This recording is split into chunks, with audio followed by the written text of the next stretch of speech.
I had loved the Marine Corps, and I didn't want to come home really. But we didn't have a choice. They were sending everybody back home. I am Ed Robinette, and at 18 years, the day I was 18 years old in April, and on June I went into the Marine Corps. I couldn't wait till this.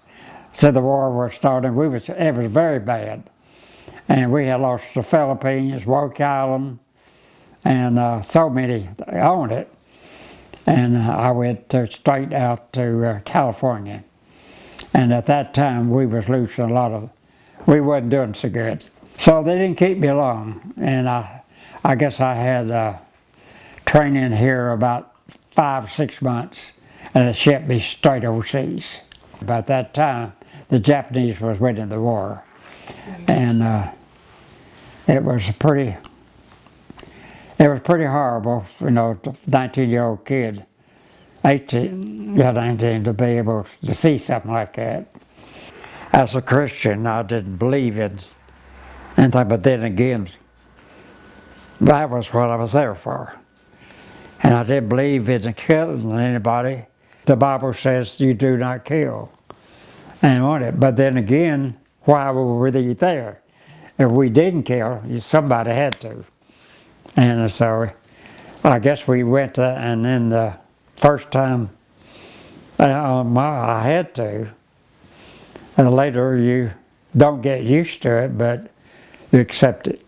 We got bombed by the Japanese. We lost all our equipment and guns. So our ship had took off.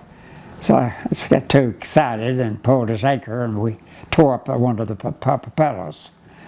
So we had to go back to Hawaii on one propeller, and while the rest of the ships, they left one ship to follow us. And of course, so actually the trip from back to Hawaii was probably taking 10 days, so we wound up for 30 days. And we ran out of food and everything. It was probably one of the worst experiences I had, because we was there. We had too many people with us. We didn't have a place to sleep. And the first time I slept on a stairway, we'd rake the cigarettes away and sleep. And then after that, I was lucky that I'd run down right after we eat, and I'd sleep on the kitchen table. Breakfast, we'd have powdered eggs. For lunch, we wouldn't have lunch. And supper, we just a bologna sandwich, whatever we could find. And then later, somewhere, about a week or two later, a ship came by and gave us a bunch of smoked shrimp, smoked fish. And I remember eating that smoked fish. I never wanted to eat it anymore. I fought in Saipan, 10 yen. Then we left there, and I went to Iwo Jima on it. And then at the last, we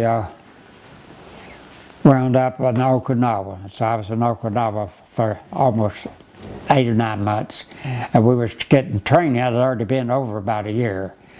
And we were getting training then to go to Japan.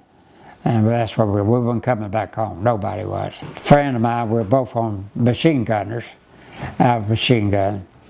And he was on the